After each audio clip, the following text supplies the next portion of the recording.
एक मेघा गोयल जी। राधे।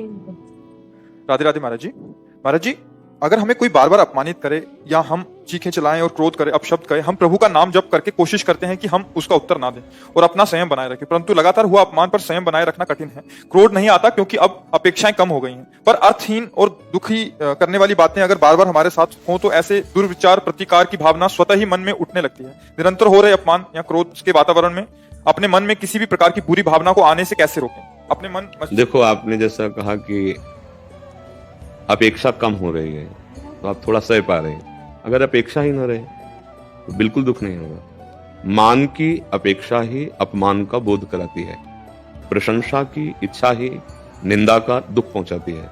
यद्यपि किसी भी दुख और लौकिक सुख की सामर्थ्य नहीं है जो हमारे तक पहुंच सके, पर हम अपने स्वरूप को भूल करके अंतःकरण में तन्मय हो गए। अंतःकरण सूक्ष्म शरीर है और अंतःकरण तदात्म हो चुका है स्थूल शरीर में। मैं स्त्री हूं, मैं पुरुष हूं, मैं अच्छा कर्म करती हूं और ये बुरा कर्म कर रहा है।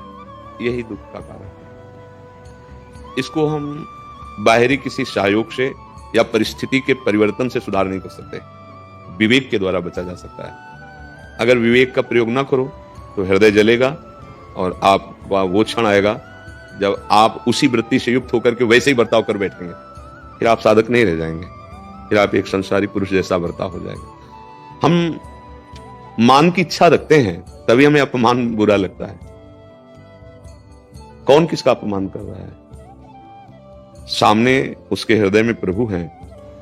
हम जब प्रभु भावना से युक्त होंगे, वही प्रभु यहां बैठे हैं। अगर भक्ति से देखें और ज्ञान से देखें तो एक आत्म तत्व के सिवा कोई है नहीं, तो किसका कौन अपमान कर रहा है?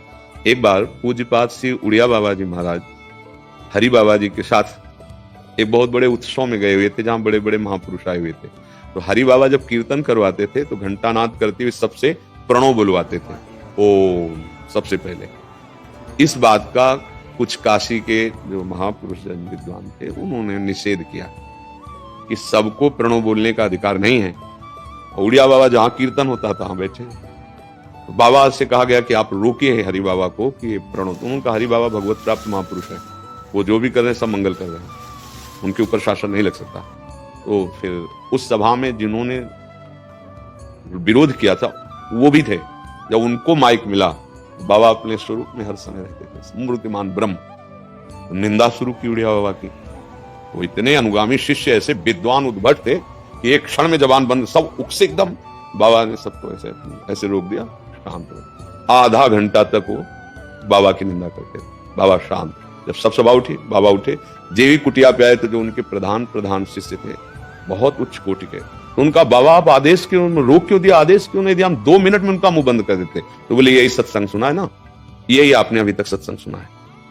वो किसकी निंदा कर रहे थे? शरीर की। वो तो हम भी करते हैं। जो आत्म तत्व वहां से वही आत्म तत्व यहां है। कौन किसकी निंदा कर रहा है? देहाभिमान जब तक गलित नहीं होता तब तक ये बात आपको समझ में नहीं आएगी।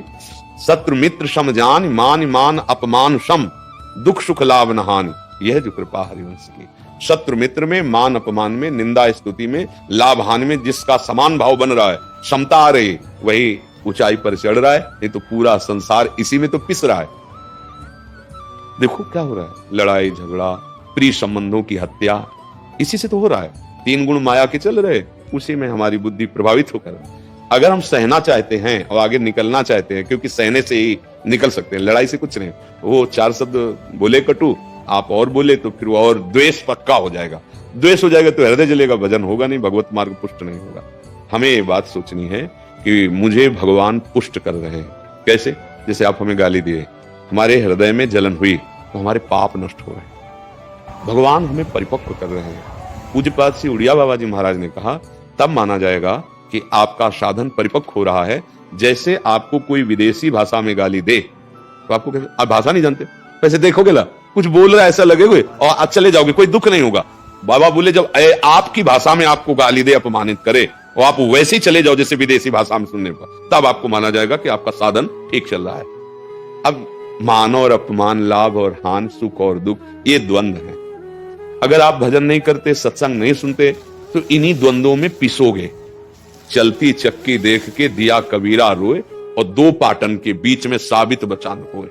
तो कमाल जी उनके संकल्प पुत्र थे, उनका चलती चक्की देख के दिया ठठाए कमार, और राह सहारे कील के तो बाल न बाका जाए। चक्की चल रही है और जो दाना कील के सहारे में आ गया वो पिसेगा नहीं, चाहे घंटों चलती रहे।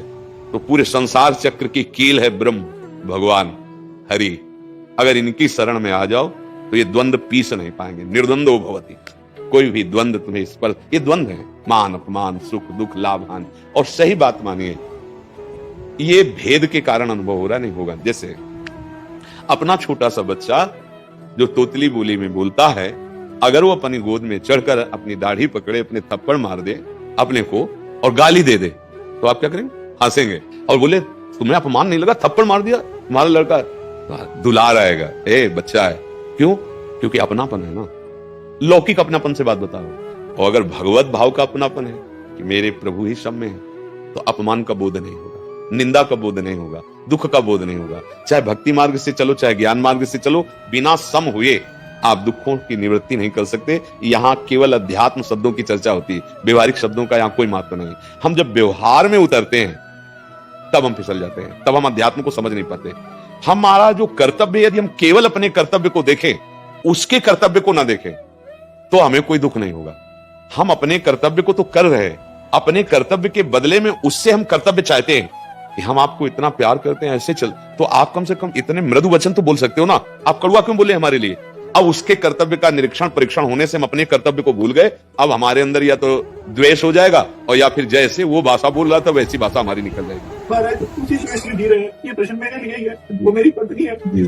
महाराज जी उन्होंने मेरे लिए ये पूछा है, मैं वो पूछता था तो महाराज ये मेरे लिए ही उन्होंने पूछा। तो आप इसको समझ लीजिए, क्यों गुस्सा करते हो? आप विचार करके देखो, क्या आप में ऐसे सद्गुण हैं, क्या आप में ऐसी गलती नहीं है जिसमें आप पर गुस्सा किया जा सके? देखो, अगर बिल्कुल सरल भाषा में समझो, आप बिल्कुल सद्गुण संपन्न हो जाएंगे तो गुस्सा आएगी नहीं, क्योंकि दुर्गुण है गुस्सा।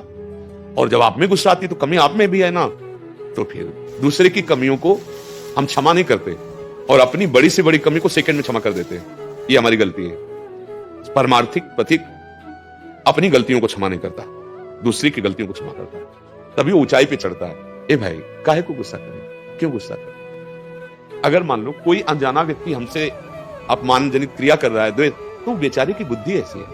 अगर कोई अपने घर में है और वो कर रहा है, तो वो ना समझ, हमको अपनी समझ ठीक करनी है, हमको उसके साथ प्रियता का ही बर्ताव करना है।